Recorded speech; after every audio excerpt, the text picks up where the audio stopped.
दोस्तों आप सभी को नमस्कार। आज हम बात करेंगे भगवानपुर विधानसभा से वो नेता जो चले गए ज्वालापुर विधानसभा में।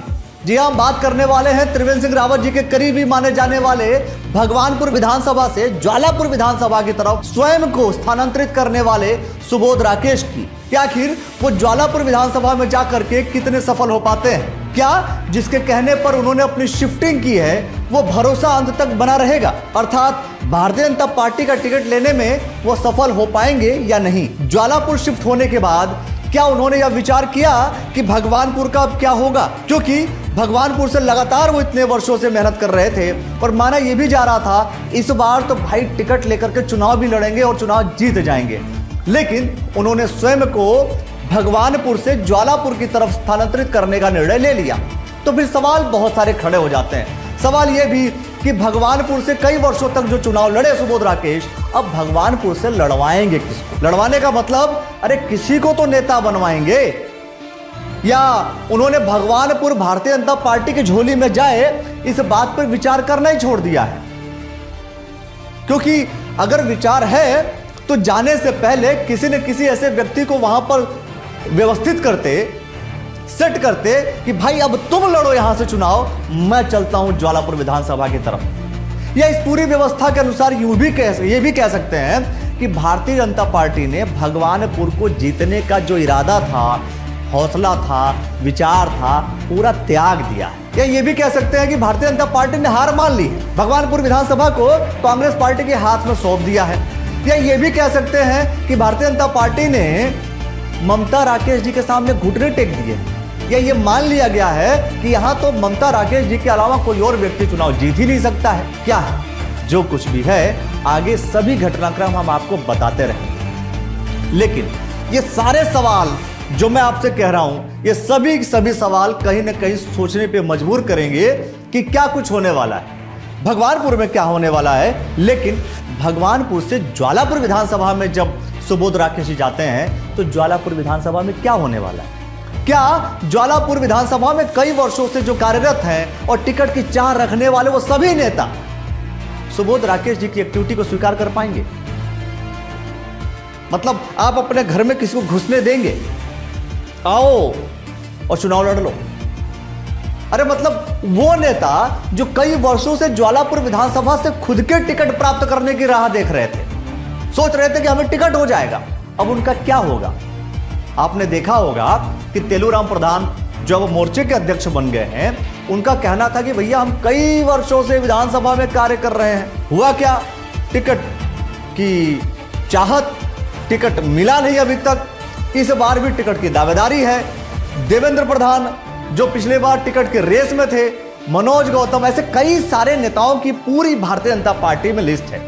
मैं फिर से सवाल कर रहा हूं कि क्या वो सभी नेता सुबोध राकेश जी को सपोर्ट कर पाएंगे? 100% यानी कि 100% मनोभाव से उनके सपोर्ट में खड़े हो पाएंगे? यदि मान लेते हैं कि सुबोध राकेश जिस नेताजी के भरोसे ज्वालापुर विधानसभा में कार्य कर रहे हैं वो टिकट दिलाने में सफल हो जाते हैं, क्योंकि कई बार आपको परिक्रमा करनी होती है। अगर आप किसी नेताजी की परिक्रमा कर रहे हैं तो परिक्रमा करने के बाद आपको उसका परिणाम मिल जाता है कि आपको टिकट मिल गया, तो सुबोध राकेश जी की गौरव गाथा लिखी जाएगी। लेकिन फिर से सवाल यही, टिकट तो एक तरफ, चुनाव जीतना दूसरी तरफ। तो सवाल यह कि क्या सुबोध राकेश वर्तमान समय में जो ज्वालापुर विधानसभा के विधायक रवि बहादुर को पटखनी दे पाएंगे? ये भी अपने आप में सवाल। आपके हिसाब से क्या इन सवालों के सारे जवाब लिखते रहिए। मैं सारे सवाल कर रहा हूं ताकि इन सवालों को लेकर के तमाम जो विषय हैं, जो लोग सोचते हैं कि ये होने वाला, वो होने वाला, सभी सवाल को लेकर के हम यहां आए। सवाल यह भी कि यदि 1% मान लेते हैं कि ज्वालापुर विधानसभा से सुबोध राकेश जी को टिकट नहीं होता, पहली कंडीशन मैंने क्या बताया, टिकट हो जाता है। टिकट हो जाता है तो रवि बहादुर जी को पटखनी दे पाएंगे कि नहीं दे पाएंगे? क्या रवि बहादुर जी इतने कमजोर साबित हो जाएंगे कांग्रेस पार्टी से? क्या रवि बहादुर जी अपने पूरे विधायकी कार्यकाल में मेहनत नहीं किए? बहुत सारे सवाल हैं। अगर उन्होंने मेहनत किया है तो फिर सुबोध राकेश जी क्या वास्तव में पटखनी दे पाएंगे? तो मेरा सवाल यह भी है कि अगर 1% यह भी होता है कि टिकट सुबोध राकेश जी को नहीं मिलता, तो सुबोध राकेश जी करेंगे क्या? मतलब क्या वो फिर से अब लौट चले, भगवानपुर विधानसभा की तरफ लौटेंगे। मतलब अगर लौट जाते हैं तो क्या भगवानपुर की जनता उनको स्वीकार कर लेगी, या वो किसी अन्य दल से, मतलब आपको पता ही है पहले वो बसपा में भी थे, अलग अलग तरीके से आते गए जाते गए।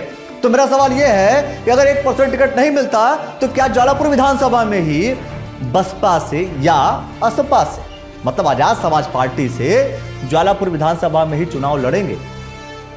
ऐसे तमाम सवाल हैं। इन सवालों को लेकर के हम सुबोध राकेश जी के साथ बैठेंगे और तमाम वो भारतीय जनता पार्टी के नेता जो वहां पर कई वर्षों से लगातार मेहनत कर रहे हैं, कोशिश कर रहे हैं, जद्दोजहद कर रहे हैं कि टिकट मिले भारतीय जनता पार्टी से, क्योंकि इसके पहले सुरेश राठौर जी, अब तो उनका निष्कासन हो चुका है भारतीय जनता पार्टी से। अब वो टिकट के दौड़ में है या नहीं है, उनके परिवार का कोई सदस्य है या नहीं है, इस पर मैं चर्चा नहीं कर रहा। लेकिन जितने मैंने सवाल किए और सुबोध राकेश जी की जो एंट्री हुई है तो किसी के कहने पे हुई होगी। अगर किसी के कहने पे हुई है तो टिकट दिलाने में सफल हो पाते हैं नहीं, टिकट ले पाते हैं कि नहीं, टिकट नहीं मिलता है तो वो दोबारा भगवानपुर की विधानसभा की तरफ जाते हैं या उसी विधानसभा से किसी अन्य दल से चुनाव लड़ेंगे।